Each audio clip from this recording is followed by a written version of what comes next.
हाँ दोस्तों, क्या हाल है। यूरोज़ के सेमीफाइनल सेट हो चुके हैं। ऑब्वियसली क्वार्टर फाइनल्स में हमने देखा कि कुछ टीम्स ने अगेन जिनसे जो एक्सपेक्टेशन थी वो उसके लिहाज से ही रही हैं, मोस्ट मोर और लेस, क्योंकि ओवरऑल मुझे लगता है कि फुटबॉल का लेवल जो है वो गिर चुका है और उसके बारे में हम थोड़ी आज डिटेल में डिस्कशन करेंगे। सिर्फ यूरोज़ को मैं टारगेट नहीं करना चाहूँगा। आई थिंक कोपा अमेरिका भी है, क्लब फुटबॉल भी जो हमने पिछले साल देखी है। आई थिंक जो ओवरऑल स्टैंडर्ड है वो गिर चुका है, क्योंकि जो जिस टाइप के प्लेयर्स हम पहले देखते थे, जो लियो मेसी और क्रिस्टियानो के एरा में और भी प्लेयर्स थे, not just Messi and Ronaldo, but I think defenders उठा लो उस टाइम के आप मिडफील्डर्स उठा लो। तो आजकल के जो मिडफील्डर्स और आजकल की जो डिफेंडर्स हैं, I am not taking a take at them, but I think कि फुटबॉल काफ़ी कॉम्प्लिकेटेड भी हो चुका है। आई थिंक जो टीम्स हैं वो डिफेंड करना जानती हैं अब बहुत बेहतर से, और स्पेसेस जो हैं वो बहुत कम हैं। आई थिंक तो वो जो स्पेसेस की कमी है, आई थिंक जो कॉम्पैक्टनेस एक ओवरऑल आ गई है हर गेम में, स्पेशली इंटरनेशनल लेवल पे, उससे जो एक्साइटमेंट का लेवल है आई थिंक वो हर्ट हो रहा है। So this is what I believe कि जो चीज़ है वो थोड़ी सी मिसिंग लग रही है इस यूरो में भी।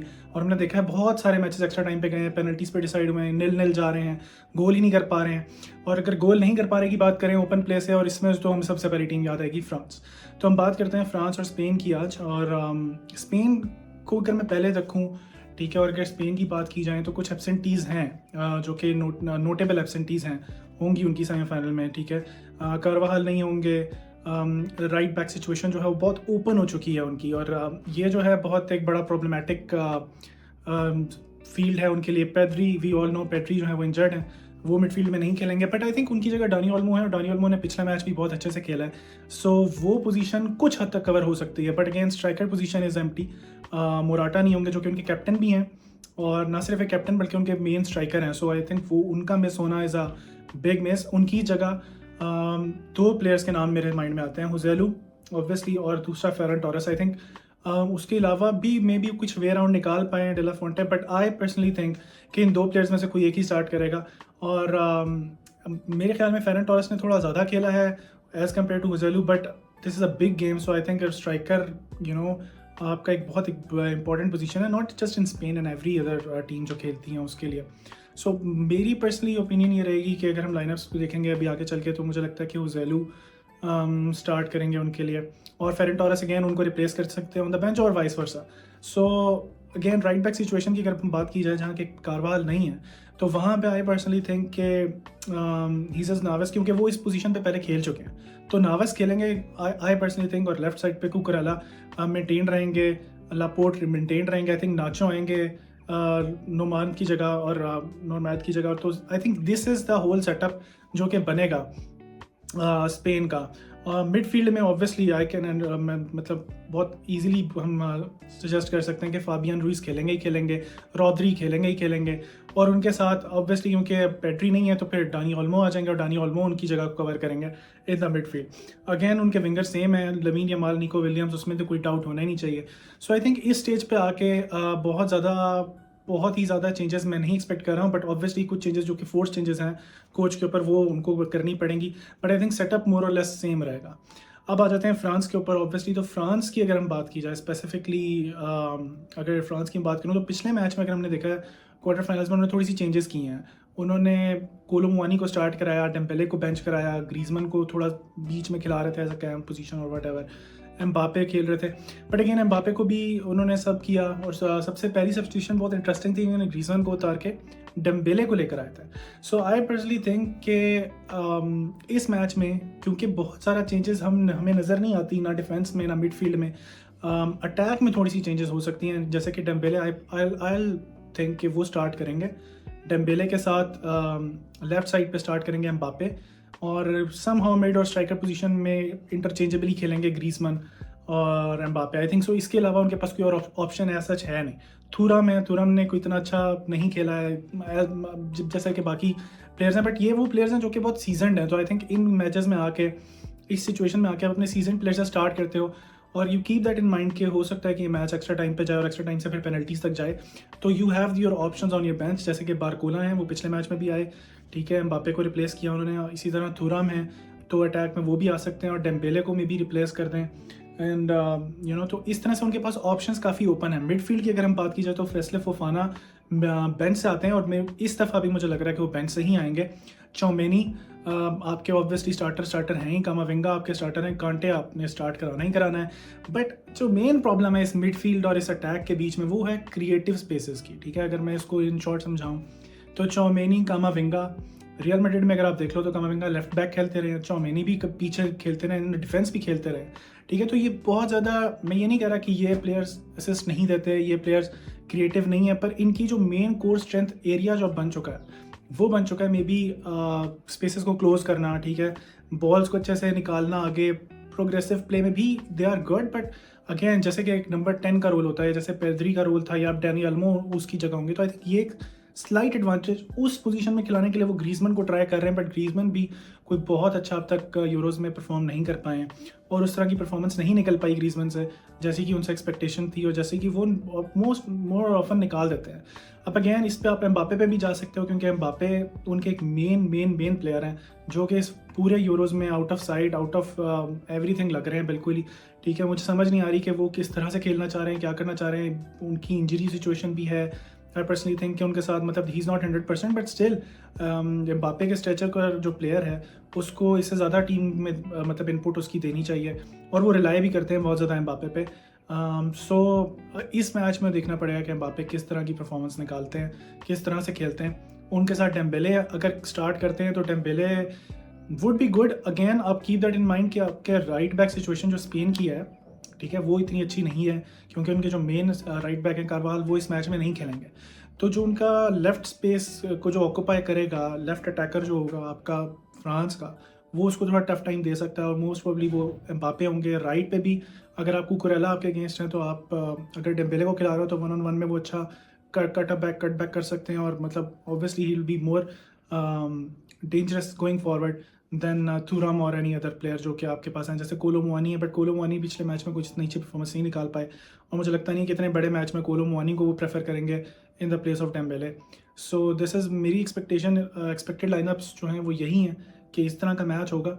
और क्या एक्सपेक्ट कर सकते हैं, किस तरह का फुटबॉल एक्सपेक्ट कर सकते हैं, तो ऑनेस्टली अभी तक जो हमने देखा है यूरोज़ के अंदर, तो स्पेन से तो हमारी एक्सपेक्टेशंस हैं ऑब्वियसली, बट स्पेन के पास कुछ थोड़े से प्रॉब्लम्स हैं।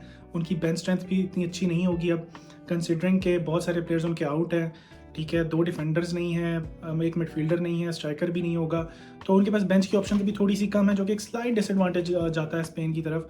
और ऑब्वियसली उनके पास जो अटैक में ऑप्शंस हैं वहाँ पे भी थोड़ा सा प्रॉब्लम आएगा। But then again I personally think कि Spain is good to compete with France, और उस लेवल पे वो हैं कि वो आराम से फ्रांस से कम्पीट कर सकते हैं। बट थिंग इज़ कि फ्रांस के पास हमेशा एक यूनिकनेस वाला एलिमेंट रहा है कि जैसे रियल मैड्रिड के पास एक एलिमेंट रहा है। हम देखते हैं कि रियल मैड्रिड की स्क्वाड में वीकनेसेस हैं, जो पिछली साल भी हमने देखा कि रियल मैड्रिड के स्क्वाड में कुछ वीकनेसेस हैं, हमने आइडेंटिफाई की, बट कुछ ना कुछ करके as a unit, as a team, they stick to these competitions, these knockout matches, और वो एंड तक ले जाते हैं team. So I personally think कि फ्रांस की कोशिश यही होगी कि वो उसको डीप लेके जाएँ, एक्स्ट्रा टाइम में लेके जाएँ, बट स्पेन की कोशिश ये होगी कि हम शुरू में ही गोल स्कोर करें और थोड़ा गोल गलोर हो और हम थोड़ा सा अटैक पे जाएं। अगेन जो उनका विंग प्ले है, निको विलियम्स हैं, लमीन यमाल हैं, थोड़ा पिच को वाइड करके जिस तरह से वो खेलते हैं, जो उनकी परफॉर्मेंस इस दफ़ा यूरोज़ में रही है outstanding. I mean Nico Williams और लमीन यमाल ने तो literally I think this is a deadly combo, और हम बारसा फैंस तो we are now wishing for Nico Williams इसी वजह से, क्योंकि उनका जो अटैक का जो एक आपस में जो एक उनकी कोलेब्रेशन है, दैट इज़ समथिंग टू सी, और स्पेशली इस स्टेज पे अब वो हमें देखना पड़ेगा कि वो किस तरह खेलते हैं, तो बहुत ज़्यादा की होंगे वो दोनों। इसी तरह अगर मैं बात करूं फ्रांस की बैक लाइन की, अगर हम बात करें जहां पे कुंडे उनके राइट बैक होंगे और थियो हर्नांडेस उनके लेफ्ट बैक होंगे, तो कुंडे का भी यूरोज़ बहुत अच्छा जा रहा है, कुछ मैचेस में मैन ऑफ द मैच भी रहे हैं और उन्होंने बहुत अच्छे से आई थिंक लास्ट मैच में भी कंटेन किया, पोर्चुगल वाले मैच में भी अच्छा कंटेन किया राफेल लियाओ को, और उससे पहले डोकू को उन्होंने बड़ा अच्छा से कंटेन करके रखा हुआ है। तो कुंडे would be a tough opponent specially for Nico Williams, क्योंकि मोस्ट प्रोबब्ली वही लेफ्ट पे खेलेंगे और फेस करेंगे कुंडे को। बट लमीन यमाल से होप्स इस दफ़ा थोड़ी ज़्यादा हैं क्योंकि वो 3 असिस्ट ऑलरेडी दे चुके हैं। सो मतलब थोड़ा डेडली सीन बनेगा। और स्पेन की मिडफील्ड में की अगर बात की जाए तो Fabian Ruiz again outstanding, Rodri we all know is a world class talent और वो ऑलरेडी बहुत ही एक्सेलेंट किस्म का यूरोज़ उनका भी चल रहा है। डॉनी ओल्मो अगेन अगर वो स्टार्ट करते हैं तो पिछले मैच में भी ऑलमोस्ट स्टार्ट ही कर रहे थे, 3-4 मिनट पे पेड्री की इंजरी होगी, उसके बाद वो आ गए और उसके बाद आकर उन्होंने बहुत अच्छी गेम खेली, उन्होंने गोल भी स्कोर किया लमीन यमाल की असिस्ट पे। तो आई थिंक इसमें कोई डाउट नहीं है कि डॉनी ओल्मो ही स्टार्ट करेंगे और आई पर्सनली थिंक कि डॉनी ओल्मो और लमीन यमाल, इन दोनों का कॉम्बिनेशन अगेन बहुत ज़्यादा मैटर करेगा। और निको विलियम्स का भी आउटपुट ऑब्वियसली, क्योंकि आप स्ट्राइकर मोस्ट प्रॉब्ली जो आप मोराटा से नहीं खेल रहे, बट देन अगेन स्पेन बहुत ज़्यादा स्ट्राइकर पे डिपेंडेंट नहीं है। सेइंग दैट कि वो हुज़ैलू भी अगर आ जाते हैं तो Joselu is good enough, he is played in the Champions League final, उनके पास अब वो एक्सपीरियंस और वो एक्सपर्टीज़ हैं कि जिससे मैं पर्सनली फर्रन टोरेस की जगह हुज़ैलू को स्टार्ट कराऊंगा, because he is a more dangerous number 9। But I could understand अगर फर्रन टोरेस स्टार्ट करें और हुज़ैलू एज अ सब्स्टिट्यूट आएँ later in the game, you know, just because अगर एंड पे गेम में ज़्यादा क्रॉसेस प्ले होंगे और हेडर के लिए वो बहुत अच्छे हैं, यू नो, एरियल थ्रेट उनका बहुत ज़्यादा हाई है। और मे बी अगर इस रीज़न से डेला फोंटे उनको बेंच पे रखें और देन लेटर ऑन लेकर आएँ तो I can understand, but I personally think Joselu should start and I should recommend कि वो एक प्रॉपर नंबर 9 है, उन्हें स्टार्ट करना चाहिए। Ferran Torres is very unreliable to be honest. ठीक है, एक मैच में उन्होंने गोल स्कोर कर दिया था, but that doesn't guarantee you, और इस स्टेज पे आके you can not make risk. और ऑल्सो वो भी जग पे फ्रांस के सलीबा होंगे, ठीक है, और यू नो कि उनकी जो फ्रांस की स्ट्रेंथ है वो उनकी कहीं ना कहीं कॉन्टे भी होंगे, वो कवर करते हैं बहुत ज़्यादा ग्राउंड, बैक एंड फोर्थ, चौमेनी, कमाविंगा, तो बहुत ज़्यादा नैरो अगर आप जाने की या सेंट्रल स्पेसेस आपको इतनी ज़्यादा अच्छी नहीं मिलेंगी फ्रांस से। आई पर्सनली बिलीव कि अगेन स्पेन अपनी मैक्सिमम जो क्रिएटिव स्पेसेस हैं वो खोलेगी वाइड अपने विंगर्स के साथ। सो उस सिचुएशन में I think Joselu would be a good option, क्योंकि वो उस स्पेस को कट करके स्क्वीज़ करके कहीं ना कहीं एक प्रॉपर नंबर 9 वाले रन्स, इन बिहाइंड रन्स या मिक्स वाले रन्स दे के कुछ ना कुछ टारगेट मैन करके वो कुछ ना कुछ रन्स बनाने की कोशिश करेंगे कि जहाँ वो सेंट्रली खेलें, और अगर कोई क्रॉस उनकी तरफ आता है या पास उनकी तरफ निकलता है तो वो कर सकते हैं, और उन्हीं के पीछे रन बिहाइंड कर रहे होंगे ऑब्वियसली डानी ओल्मो भी। तो आई थिंक ये अच्छा कॉम्बिनेशन बन जाएगा कि कहीं पे अगर कोई ऐसी सिचुएशन आती है जहाँ पे उन्होंने उनकी डानी ओल्मो के लिए बॉल लीव कर सकते हैं तो वो लीव करेंगे, बट अपने साथ 2 या 3 प्लेयर्स को भी खींच के लेके जा सकते हैं। सो आई थिंक स्पेन के लिए बहुत अच्छी की है। फ्रांस की बात की जाए तो फ्रांस में अगेन मैंने कहा कि ग्रीजमैन का रोल बहुत ज़्यादा वाइटल है, बट ग्रीजमैन उस तरह से अपना रोल प्ले नहीं कर पाए। कोई भी फ्रांस का प्लेयर आई थिंक अब तक उस तरह से अपना रोल प्ले नहीं कर पाया। तो मैं एक्सपेक्ट कर रहा हूँ कि फ्रांस जो है इस दफ़ा रियली फ्रांस शो अप हो, ठीक है, और एक अच्छा मैच देखने को मिले, और जहाँ पे वो अटैक करें, ना जस्ट वो कंटेन कर रहे हैं और हाफ चांसेस और हाफ हार्टेडली खेल रहे हैं, प्लेयर्स इधर उधर गिर रहे हैं, ठीक है, कोई समझ नहीं आ रही, कोई केमिस्ट्री नहीं है आपस में, कोई इधर शूट मार रहा है, कोई उधर शूट मार रहा है, कोई हवा में उड़ा देता है बॉल को, ठीक है। और पेशेंस भी अगर कभी आप बहुत पेशेंटली बिल्डअप करते हो तो भी आप नहीं कर पा रहे हो, और अगर आप काउंटर अटैक पे जा रहे हो जो कि उनकी बहुत अच्छी स्ट्रेंथ रही, ठीक है, उनकी स्ट्रेंथ रही है वो काउंटर अटैक पे। अगर आपको अर्जेंटीना वर्सेस फ्रांस याद हो तो उन्होंने काउंटर अटैक पे, और जिस तरह से वो अभी बहुत अर्सा पहले की बात तो नहीं है, पर जिस तरह से वो रन्स लेते थे उनके प्लेयर्स, इवन एम्बापे की अगर आप पेस की भी बात की जाए तो आई थिंक काफ़ी ड्रॉप हुई है। नंबर 10 पे हैं इस यूरोज़ में वो अपने पेस के स्टार्ट्स में आई थिंक, और नंबर 1 पे बेंजामिन सेस्को अभी तक रहे हैं 35.9 के एमएच, बहुत ही फास्ट स्पीड उनकी रही है। तो बट अगेन आई थिंक कि एम्बापे जो है वो थोड़े स्लो और शॉर्ट, मतलब इतनी ज़्यादा फास्ट वो मुझे नज़र नहीं आ रहा कि उनकी वो एक बहुत ज़्यादा उनका एक है प्लस पॉइंट कि जहाँ पे एडवांटेज है कि उनको बहुत तेज़ रन्स मारते हैं, उनकी एक्सेलरेशन है उनके पास पेस है, उनके पास यू नो बहुत ज़्यादा 1-on-1s में वो जाके बहुत अच्छा करते हैं। बट आई थिंक कि एम्बापे के साथ जिरूड भी इस दफ़ा बेंच पे है, जिरूड ने कोई मैच स्टार्ट नहीं किया, तो एक सरप्राइज एलिमेंट हो सकता है कि मे बी जिरूड स्टार्ट करें, बट अगर आप जिरूड को स्टार्ट कराते हो तो आप ग्रीजमैन को बेंच करना पड़ेगा। अगर आप ग्रीजमैन को बेंच करते हो तो फिर आपकी क्रिएटिव फोर्सेस कहाँ से बनेंगी, क्योंकि दैन अगेन मैं बता रहा हूँ कि इनकी जो 3 मिडफील्डर्स हैं और उनमें मैं चेंजेस नहीं देख पा रहा टू बी ऑनेस्ट। मुझे लगता है कि चौमेनी, कमाविंगा, कांटे, ये तीनों स्टार्ट करेंगे, और ये तीनों ही बहुत ज़्यादा क्रिएटिव प्लेयर्स नहीं है जैसा कि मैंने कहा है। अनफॉर्चुनेटली अब तक हमने नहीं देखा, इस मैच में कुछ एक्सेप्शन हो तो हो, बट अगर अभी हम इस दफ़ा भी, और कोचेस इस मोमेंट पे आके आई थिंक बहुत ज़्यादा एक्सपेरिमेंटेशन नहीं कर सकते।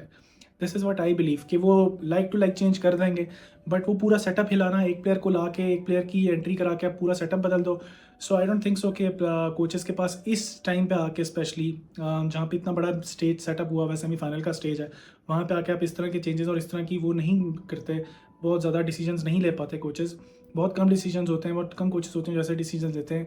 सो आई पर्सनली थिंक के it will be a tough decision अगर वो जरू को लेकर आते हैं और ग्रीजमैन को बाहर कर देते हैं, तो it doesn't make any sense. But हाँ, अगेन जैसा कि मैंने कहा कि उनके पास भी हुज़ैलू का एक स्ट्राइकर ऑप्शन है, वो स्टार्ट भी कर सकते हैं, वो बेंच से भी आ सकते हैं। इसी तरह जरूर बहुत अच्छी ऑप्शन हो सकते हैं बेंच से आके वो अपनी हेडर की कैपेबिलिटी और जो उनके एरियल थ्रेट है और वो सारा कुछ जो हम उन्होंने फ्रांस में प्रूवन है, तो वो प्रोवाइड कर सकते हैं आपको। अगर आपके ऑब्वियसली जो कि मोस्ट प्रॉबल चांस ये है कि जो आपके फ्रंट 3 हैं वो उस तरह से परफॉर्म ना कर पाएँ, उस तरह की फुटबॉल ना खेल पाएँ और उस तरह के गोल्स ना स्कोर कर पाएँ, तो this is what I believe from France. I think hopes बहुत ज़्यादा हाई नहीं है, और ये कोई वो नहीं है, मतलब this is a last match में जब आप देखें कि वो किस तरह से पेनल्टी शूट आउट पे करके जो है वो आगे आए हैं। Portugal was a better team to be honest. अगर मैं पोर्चुगल को थोड़ा सा टच करूँ इस मोमेंट पे जाते जाते, तो Cristiano Ronaldo, very sad to see him go like this from international stage, to be honest very very sad to see him like this.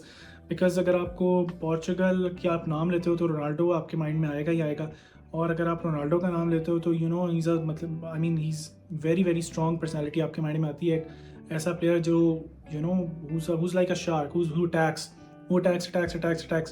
But इस यूरो में आई थिंक कि उनके 12 चांसेस हैं थे क्वार्टर फाइनल स्टेज तक, और मतलब कोई गोल नहीं वो कर पाए। सबसे ज़्यादा चांसेस उन्होंने लिए और मिस फायरिंग रहे हैं और बहुत सारी चीज़ें उन पे हुई। बट आई थिंक के पेनल्टी भी उन्होंने एक मिस की थी ओपन प्ले से, और उसके बाद उन्होंने सॉरी ओपन प्ले से ही, मतलब 90 मिनट्स के दरमियान, और फिर उसके बाद उन्होंने आके पेनल्टी शूट आउट के अंदर अपनी पेनल्टी स्कोर की सेम स्पॉट में।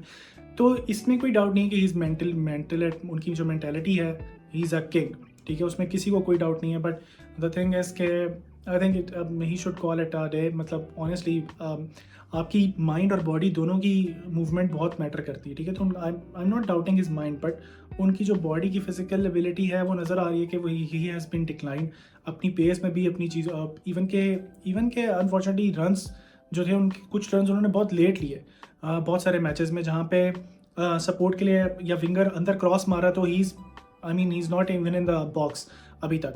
सो मे बी कैचअप करने के लिए पोजिशनल प्ले में कुछ प्रॉब्लम है या whatever, but unfortunately Portugal had to go out. But that being said I think के उन्होंने पोर्चुगल ने भी बहुत अच्छा खेला फ्रांस के अगेंस्ट। आई पर्सनली बिलीव लोग बहुत ज़्यादा वो करते हैं कि नहीं इस तरह है उस तरह है France, but to be honest France was not that good to be very honest. जो मैंने मैच देखा उसके लिहाज से और जो मेरी अंडरस्टैंडिंग है उसके लिहाज से, पोर्चुगल की मिडफील्ड बहुत स्ट्रॉन्ग रही थी। आप बर्नार्डो सिल्वा देख लो, नूनो मेंडेस देख लो, उनके डिफेंस से even jaw Cancelo was a very very good player उनके लिए, ठीक है। तो वो जॉ फेलिक्स की मिस पेनल्टी हो गई और दैट्स इट, और वो बाहर चले गए। But irrespective of that I think के बहुत फाइन मार्जिन होते हैं इन मैचेस में आके अगेन। और कहीं ना कहीं या आप वो भी अब देखें, अब आपके पास बहुत सारे डिसीजन डिफरेंट बट्स तो बहुत सारे रह जाते हैं, but then again the coach has to decide कि उसने क्या करना है इस मोमेंट पे, उसको क्या सही लग रहा है। बहुत सारे लोग कह रहे हैं कि जोटा और रोनाल्डो इकट्ठे खेल सकते थे, या रोनाल्डो को सब्सटीट्यूट कर देते 95 या 100 मिनट पे और उसके बाद जोटा को ले आते। इफ्स एंड बट्स अगेन, तो इफ्स एंड बट्स की हम बात नहीं करेंगे, हम बात करेंगे कि अभी इस मैच में क्या हो सकता है और हम क्या एक्सपेक्ट कर सकते हैं। सो अगेन फ्रांस ने पिछले मैच में कंटेन किया है पोर्चुगल को, और वी नो फॉर श्योर कि फ्रांस कंटेन कर सकती है टीमों को। वो एक्स्ट्रा क्योंकि उनकी डिफेंसिव लाइन बहुत अच्छी है ऑब्वियसली, और उनके डिफेंडर्स बहुत सॉलिड है, उनके मिडफील्डर्स बहुत सॉलिड हैं। इस पर हम पहले टच कर चुके हैं कि वो चाहें तो वो बहुत अच्छा कंट्रोल कर सकते हैं, ठीक है। सो ऑब्वियसली अगर वो अच्छा कंट्रोल लेकर आते हैं मैच के अंदर, लेकिन देन अगेन उनकी जो वीकनेस है इस दफ़ा जो रही है सबसे ज़्यादा जो प्रोमिनेंट रही है वो ये कि ओपन प्ले से वो गोल नहीं स्कोर कर पा रहे, और उसके लिए I personally think Griezmann has to play a very very vital role अगले मैच में, और मैं उनको लाजमी एज अ स्टार्टर देख रहा हूँ क्योंकि उसके अलावा उनके पास कोई और ऑप्शन नहीं है, ठीक है। सो ये मैच की प्रिडिक्शन मतलब अब on the basis of what I have seen so far, उसके लिहाज से मुझे ऐसा लगता है कि कहीं ना कहीं 1-0 वाला मैच ये रहने वाला है। इसमें बहुत ज़्यादा 2-1, 3-1 या 3-2, 4-2 इस तरह की लाइन स्कोर लाइंस आप एक्सपेक्ट नहीं कर सकते। Although Spain has been very good in their open play goals और stuff like that, but then again I think कि फ्रांस के पास एक वो एलिमेंट है कि जिससे उनको कंटेन कर सकते हैं। But then again magic touch from Lamine, Nico, they are very very dangerous players, तो उनके साथ आप कुछ भी एक्सपेक्ट कर सकते हो। But I will personally give it to Spain. I am hoping कि स्पेन जो है फ्रांस से आगे निकले और फ्रांस को बीट करे 1-0 मेरी प्रिडिक्शन है। बट लेट्स सी क्या होता है, क्योंकि फ्रांस के स्पेन के पास भी थोड़े से डिसएडवांटेजेस हैं, जैसे कि मैंने शुरू में बोला, कुछ प्लेयर्स हैं उनके इंजर्ड हैं, कुछ मेकशिफ्ट प्लेयर्स आएंगे, स्ट्राइकर उनका डिफरेंट होगा, हु नोज, राइट बैक की पोजीशन उनकी काफ़ी ओपन हो चुकी हुई है, वहाँ पे कारवाल उनके खेलते रहे वो, जो कि अब नहीं होंगे। सो कुछ सरप्राइजेज के एलिमेंट्स और कुछ चीज़ें हमें वहाँ से भी मिलेंगी ऑब्वियसली। सो लेट्स सी कि क्या बनता है और हमें किस तरह का मैच देखने को मिलता है। But respective of that I personally believe कि ये मैच बहुत स्ट्रॉन्ग होने वाला है, एंड आई थिंक कि जो यहाँ का विनर होगा most probably they will claim the Euros, क्योंकि इंग्लैंड और नेदरलैंड जिस पर हम बाद में बात करेंगे। But then again I personally believe कि वो टीमें जो हैं, आप खुद देख लो यार, आप खुद कंपेयर कर लो, ये कोई रॉकेट साइंस तो है नहीं। स्पेन जिस तरह की फुटबॉल खेली और फ्रांस का जिस तरह का मेंटेलिटी और जिस तरह से वो कंटेन कर करके आगे आते रहे हैं, तो इंग्लैंड की टीम और जो नेदरलैंड्स की टीम है, they are not even close to be honest. So I won't give them a chance, but हाँ उनमें से भी हो सकता है कि इंग्लैंड फाइनल तक आ जाए और बट लेट्स सी कि क्या बनता है। But I will personally give it to Spain, और लेट्स सी कि स्पेन किस तरह की फ़ुटबॉल खेलती है 4-3-3 की लाइनअप के अंदर रहते हुए, और किस तरह का चेंजेस क्या क्या होते हैं। आप मुझे अपनी कमेंट में बताओ कि आपको क्या लगता है कि राइट बैक की पोजीशन पे स्पेन पे कौन खेलेगा। हीसस नावस खेल सकते हैं, ऑब्वियसली वो थोड़ी चेंजेस करके ये भी कर सकते हैं कि कुकुरेला या ग्रिमाल्डो में से किसी एक को राइट बैक खिलाएं, या फिर पूरा सेटअप चेंज करना मुझे इस टाइम हाईली अनलाइकली लगता है कि आपके पास अगर राइट बैक की ऑप्शन जो आपका मेन राइट बैक है वो नहीं है, तो अब आप फॉर्मेशन चेंज कर दो, अब आप बैक 3 में आ जाओ। तो मुझे ऐसा नहीं लग रहा कुछ भी कि इतना ज़्यादा इतनी ज़्यादा मेकशिफ्ट चेंजेस होंगी। बट आई पर्सनली थिंक के राइट बैक पोजीशन पे हीसस नावस खेल सकते हैं, एंड ही माइट स्टार्ट। और उनकी जगह मे बी जब वो टायर्ड हो जाएं या लेटर इन द गेम अगर वो एक्स्ट्रा टाइम पे जा रही है कुछ, तो फिर maybe Grimaldo would come और वो उनको कवर करेंगे in the right back position. So ये ऑप्शंस ओपन है, लेट्स सी कि इसमें क्या होता है। और आई थिंक अगर सेंट्रली देखा जाए तो अगेन नाचो को खेलना पड़ेगा लापोर्ट के साथ। सो लेट्स सी कि किस तरह का गेम होता है। I am very very hopeful कि ये मैच बहुत अच्छा मैच साबित होगा। और लेट्स सी, मुझे अपने कमेंट्स में अपनी राय लाजमी दीजिएगा, बताइएगा कि आप लोगों को क्या एक्सपेक्ट कर रहे हो इस यूरो से, और स्पेशली इस गेम से जो कि स्पेन वर्सेस फ्रांस होने वाली है, और बहुत फाड़ू किस्म का एक सेमीफाइनल होगा, no doubt about that. But आप लोगों की क्या प्रेडिक्शंस हैं? स्ट्राइकर की पोजीशन पे कौन खेलेगा, राइट बैक की पोजीशन पे आपको क्या लगता है कौन खेलेगा, और मिडफील्ड में डानी ऑल्मो ही स्टार्ट करेंगे, या there could be another surprise element in the house, maybe Fermin और someone else. So do let me know in the comment section guys, और wait for the next video जो कि Euros के ऊपर ही है, England versus Netherlands, और उसके बाद ऑब्वियसली हम कोपा अमेरिका पे भी बात करेंगे। सो अभी फ़िलहाल के लिए